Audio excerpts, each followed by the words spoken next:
আজকের ভিডিওতে আমরা বিচারপতি মানিকের সাথে সাবেক বিচারপতি কালা মানিকের সাথে আজকে সিলেটের যেই আদালত আছে সেখানে কি ঘটেছিল, এর পাশাপাশি তাকে কেন এত সুযোগ সুবিধা কারাগারে দেওয়া হচ্ছে, আরও হচ্ছে যে সর্বশেষ আদালতে আসলে সে কি স্বীকারোক্তি দিল বা কোন মামলায় তাকে গ্রেপ্তার দেখিয়ে কারাগারে পাঠানো হলো।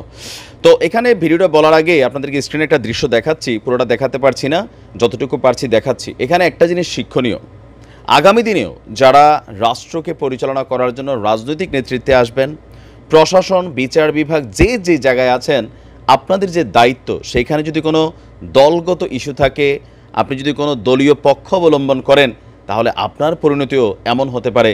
ভাবা যায় যে গত 5ই আগস্টের ঠিক আগের দিন পর্যন্ত 4ই আগস্ট পর্যন্ত এই বিচারপতি মানিকের চেহারা, তার চুলের কাটিং, তার কথা বলার ধরন, অদ্ভুত আচরণ, আর গতকালকে যে ভিডিওটা অনলাইনে ভাইরাল হয়েছে, আজকের দিনও তার সাথে যা ঘটেছে সঠিক হয়েছে, কিন্তু একটু খারাপও লাগছে। আমি তাকে যথেষ্ট সমালোচনা করছি, কিন্তু আজকে দেখা মনে হয়েছে দেখেন চুলগুলা সাদা হয়ে গেছে, দাড়িগুলা পাইকে গেছে, চেহারার মধ্যে একটা মাধুর্য চলে আসছে, কেমন জানি ভিকটিম একটা ভাব চলে আসছে। যাই হোক, তবে দেখতে এমন হলেও তার প্রভাব প্রতিপত্তি আগের ভিডিওগুলো দেখলেই বোঝা যায় এটা মোটামুটি পারফেক্ট ছিল।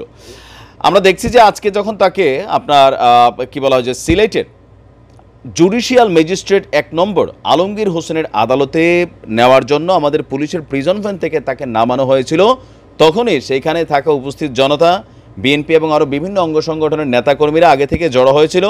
আবার আসার সময় বুদ্ধি করে তারা ডিম, তারপর হচ্ছে যে কেউ রূপসা স্যান্ডেল, চামড়ার স্যান্ডেল, অনেক কিছু নিয়ে আসছিল। তো প্রিজন ভ্যান টু আদালতের গেট অল্প একটু জায়গা, 2 থেকে 3 মিনিটের জায়গা, এর মাঝখানেই হালকা কি বলে যে তুলাধুনা হয়ে গেছে, মুখের মধ্যে ডিম ডাম ছুঁড়া মারছে। পরবর্তী সময় পরিস্থিতি খারাপ হওয়ার কারণে তাকে বের করার সময় আবার সেনাবাহিনীর প্রহরায় তাকে কিন্তু বের করে নিয়ে যাওয়া হয়েছে। আবার আসেন আদালতে সে কী সাক্ষী দিছে। আদালতে তাকে যখন বিচারক জিজ্ঞেস করেছে, তার বক্তব্য ছিল প্রশাসনের ভয়ে তিনি পালিয়ে যাচ্ছেন। আর তার অপরাধ কি, এই মুহূর্তে তার নামে আমরা যেই ধারায় তাকে দেখলাম আদালতে গ্রেপ্তার দেখানো হচ্ছে 54 ধারায়। 54 ধারা হচ্ছে আপনার সন্দেহমূলক অ্যাক্টিভিটিস, বাট তার নামে কিন্তু বাংলাদেশের বিভিন্ন জায়গায় মামলা হচ্ছে, মামলা হয়েছেও, সেগুলোতেও আপনার নির্দেশনা আসবে। বাট আদালতে সে বলেছে সে অসুস্থ শারীরিকভাবে অনেকটা, তখন আদালত তাকে ডিভিশনগত সুবিধা দিতে, কারাগারকে নির্দেশ দিতে। এখন আসেন ডিভিশনগত সুবিধাটা কি। আইন সবার জন্য সমান না। যারা এরকম অথেন্টিক লেভেলের মানুষ থাকেন, এমপি, মন্ত্রী, বিচারপতি, তারপর ধরুন পুলিশের বড় বড় বা সেনাবাহিনীর যারাই থাকেন, আদালত থেকে তাদেরকে যখন কারাগারে পাঠানো হয় তখন তারা সাধারণ বন্দীদের সাথে থাকেন না, সাধারণ খাবার দাবারও খান না, তাদের চিকিৎসা, তাদের খাবার দাবার, তাদের সব কিছু থেকে উন্নত মানের। তো যেহেতু তিনি একজন সাবেক বিচারপতি, সেই পদমর্যাদায় তিনি ডিভিশন সুবিধা পেয়েছেন। আর অসুস্থ বলায় আদালত কারাগারকে নির্দেশ দিয়েছে অ্যাজ সুন অ্যাজ পসিবল তাকে যেন শারীরিকভাবে ভালো ট্রিটমেন্ট দেওয়া হয়। এটা হচ্ছে আদালতের নির্দেশনা। এরপরে তাকে আদালত থেকে বের করে আপনার কারাগারে নিয়ে যাওয়া হয়।